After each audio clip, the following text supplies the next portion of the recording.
Welcome to Top Knot Education, where you get a chapter summary of a classic novel in less time than it takes you to walk to class. Today we'll be talking about Catcher in the Rye, Chapter 14. After Sonny leaves, Holden sits by the window and chain smokes cigarettes. He's very depressed. He starts thinking about and talking out loud to his dead brother, Allie. He's replaying an experience in his mind where Allie wanted to hang out with Holden and his friends, and Holden said no. Though it's a small moment and Allie isn't even mad, Holden is feeling very bad about this decision because of Allie's death. It's something psychologists call survivor's guilt. Holden puts on his pajamas and climbs into bed. He's thinking deep thoughts now about religion and the Bible. Back at the Wooten School, which is where he went before Pincy, Holden had an argument with a classmate named Arthur Childs about religion.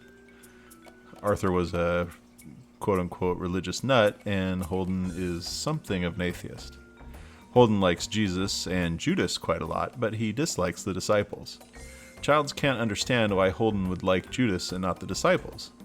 The reader is left to solve this little puzzle themselves, since Holden doesn't give a concrete answer. It appears that the disciples are judgmental and Jesus is not. Holden's system of measuring people is so rigid that even the disciples in the Bible are too mistake-prone and phony to earn his respect. On the other hand, Judas, being sorry for his mistakes, is worth forgiving. Holden is willing to bet $1,000 that Judas is in heaven. Holden tries to pray, but he can't do it. He keeps picturing Sonny the prostitute. Coincidentally, there's a knock on the door, and Holden answers it in his pajamas. It is Sonny and Maurice, her pimp. They're demanding the missing $5. It's a shakedown.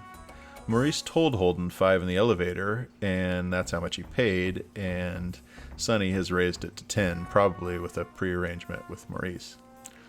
Holden, holding onto his principles, refuses to hand over the money.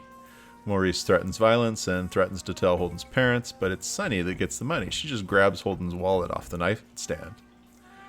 Holden is very shaken up now, and he begins to cry. It's an interesting contrast. Like his hair that's half black and half white, Holden's circumstances are half child and half adult.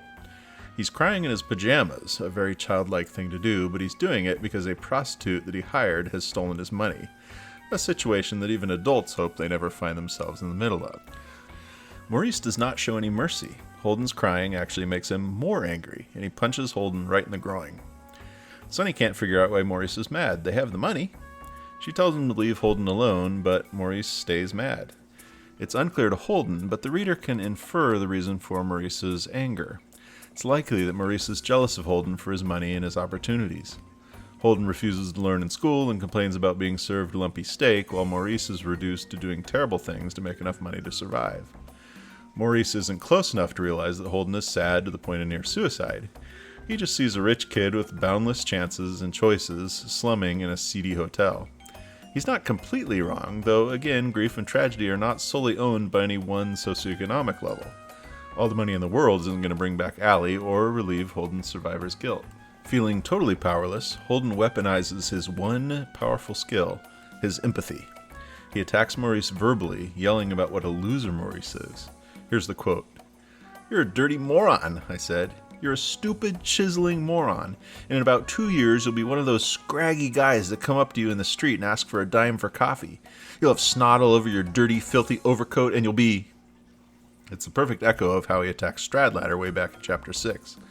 He even uses the same word, moron, and it ends the same way, with Maurice punching Holden. Crumpled on the ground, Holden listens to Maurice and Sonny finally leave with his stolen money, and he has a funny daydream. Even though he claims to hate the movies, he has this fantasy of being in one. Maurice has shot him in the guts, and Holden is bleeding out while Jane helps him smoke a cigarette. Of course, in the fantasy, Holden turns a gun on Maurice and shoots him 6 times while Maurice squeals in pain. It's a silly fantasy, a child's way of getting dreamlike revenge on someone. And it doesn't help Holden feel better. He eventually sits up and reveals that he's at rock bottom. The chapter ends with him admitting, quote, "What I really felt like, though, was committing suicide. I felt like jumping out the window." End quote. As Chapter 14 ends, near the middle of the book, Holden is at his darkest hour.